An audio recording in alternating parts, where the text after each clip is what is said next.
Good evening, I'm Brett Baer. Two federal courts took on the IRS rule extending federal subsidies to states that didn't set up exchanges for Obamacare.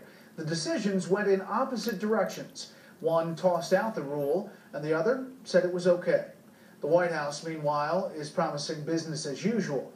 To sort this all out, we have Fox team coverage tonight. Jim Engel looks at the potential ripple effects if the subsidies rule is thrown out. Ed Henry has the story of how the administration took the decisions about a major domestic issue while dealing with two serious international matters. But we begin with correspondent Shannon Bream on the cases themselves. Hi, Shannon.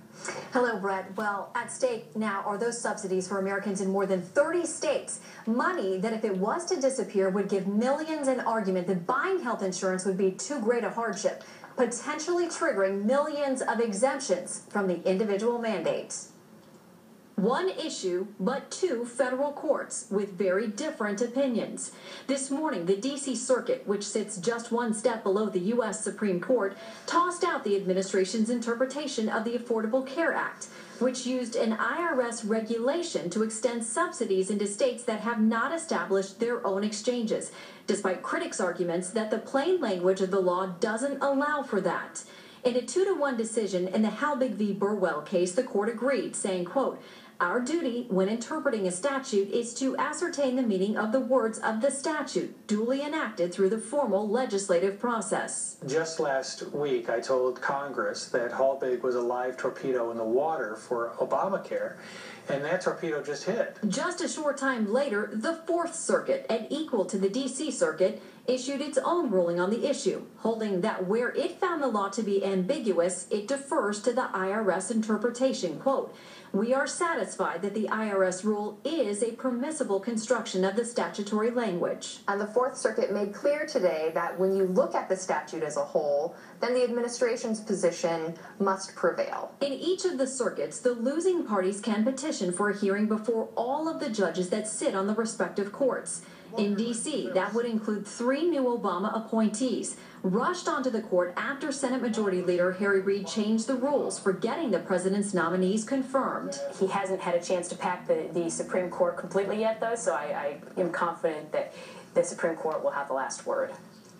And over the last several months, the Supreme Court has handed this administration numerous defeats in cases where it's decided that the president or a federal agency has used its power to go around the law. And Brett, that is exactly what the IRS is accused of doing in this case. Okay, Shannon, thank you. There are still many unknowns, but if the Halbig case is affirmed, what would that mean?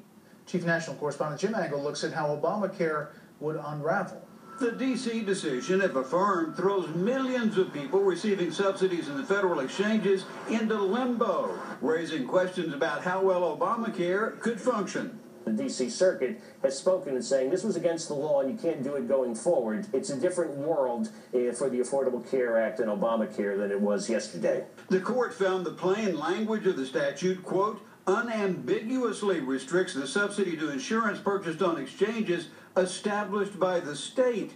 But 86% of those in the federal exchanges get subsidies, and now many of them will find insurance too expensive. Then that means individuals out there who would be getting the subsidies are now going to have to pay the whole premium themselves. The law, however, says no one is subject to the individual mandate if coverage costs them more than 8% of their income. So once you take the subsidy out of the picture, the insurance is very likely, given the extent of the subsidies, to exceed 8% for many of these individuals. So they'd no longer be covered by the individual mandate. The ruling also blows a hole in the employer mandate, with the court majority saying, quote, the employer mandate's penalties hinge on the availability of credits. If credits were unavailable in states with federal exchanges, employers there would face no penalties for failing to offer coverage.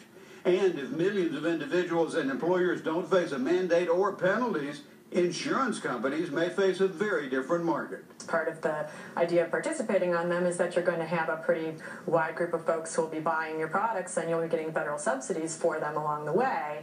Though this decision is clear, the next steps are not. For one thing, what happens to the money already spent on subsidies? I can't believe that in our political system, anyone in Washington wants to take money back from low-income people who just did what the government told them.